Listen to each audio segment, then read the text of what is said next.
Hello everyone, this is our very last video broadcasting directly from the science office, and I have Jolly Ranchers here that you don't get to eat. But if you do really well on the test, we'll talk about it, okay? So this is our last video. It's going to be pretty short. This is for lecture 8, starting with logistic growth. We already talked about logistic growth a bunch of times. I'm going to talk about it one more time. Exponential growth is population keep on going up, up, up, up, up. It never stops. It just keeps going because the environmental condition, the condition for the population is very ideal. You have all the food that you need, no competition, no predator, everything is awesome. The next one is, what is the logistic growth of population? A logistic growth population, I would think, is more logical, right? It's more of what actually happens to most populations. So if you take a look right here, for most populations, at the beginning phase of the population, you will kind of have a slow growth right here, but this graph kind of doesn't see it. It's not marking that period for you. But then after a little while, we enter our phase 1 where the population grows very rapidly. So if you think about it, at this time, there's probably a lot of birth and not a whole lot of death. So your population is growing quite fast. The population growth rate is quite high. And then the next phase is the growth slows down as we're getting closer to the carrying capacity. That means, what is carrying capacity again? That's how many individuals of the population that your environment can actually endure. How many individuals can your environment carry?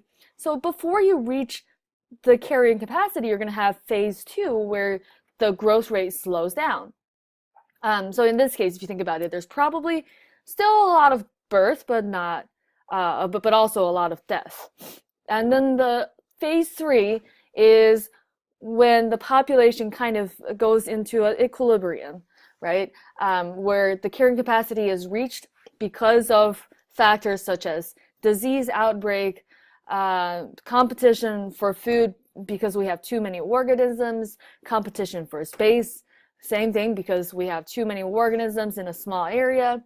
The result is we enter phase 3 where the growth of the population kind of stops and the population size stays the same. So if you look at this graph right now, our x-axis is time and our y-axis is the number of organisms. So the number of organisms grows really fast, slows down, and then reaches a point where it no longer grows. So now let's talk about the 3. Oh, we just did that. Okay.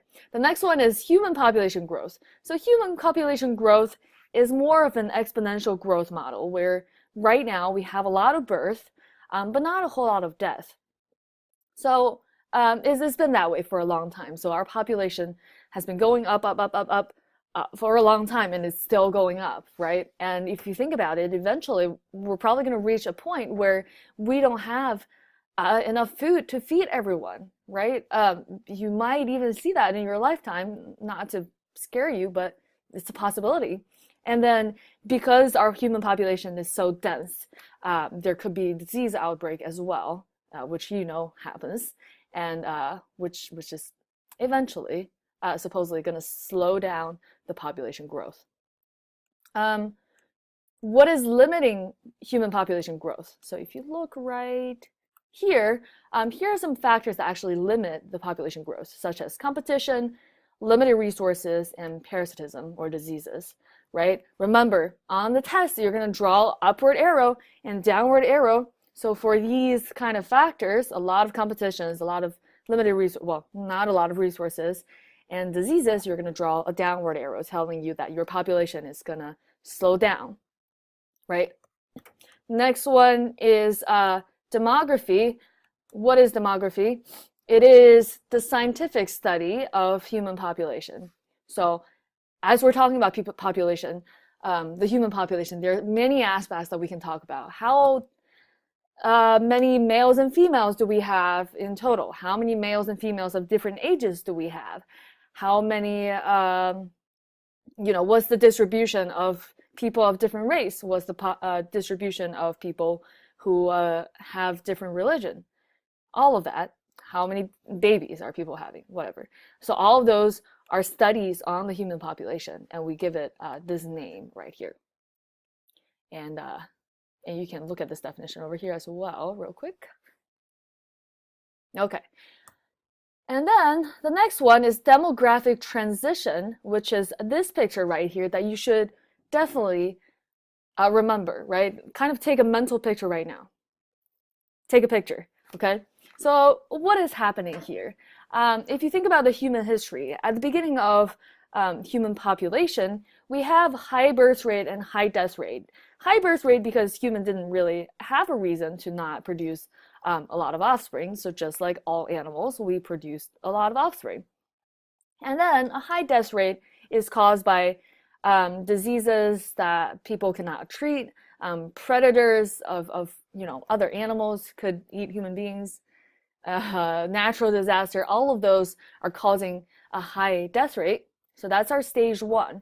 Stage 2 is when things kind of get a little more stable. Birth rate is still high because we're not really in the developed country world, developed countries situation yet.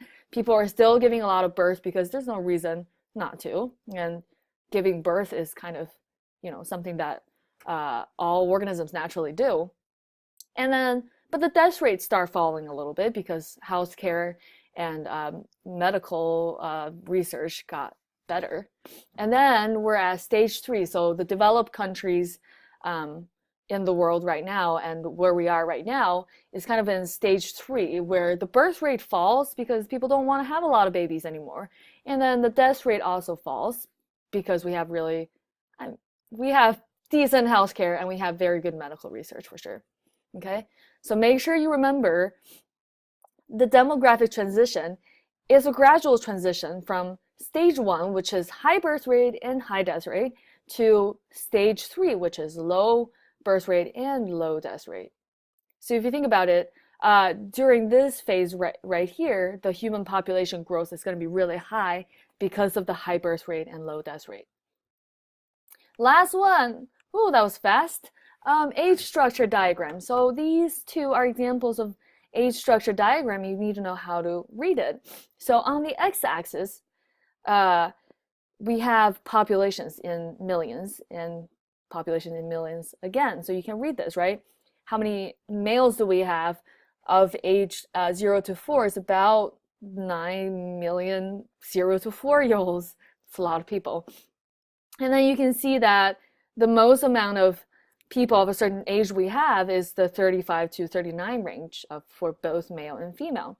But if you look at the overall distribution of both age and overall population, first off, the United States has way more people than Guatemala, but also we have a lot more older people than younger people. So if you think about Guatemala, it's kind of in this high birth and high death rate situation, and America is kind of in this low birth and low death rate. Just overall, right? How is the distribution of people like? How is the age structure? Okay, but this is this is not the data from this year. It's from a while ago, but this is just an example to show you how you can read an age structure diagram. That's it. I hope you learned something from this video and you're going to do really well on the test tomorrow. Bye.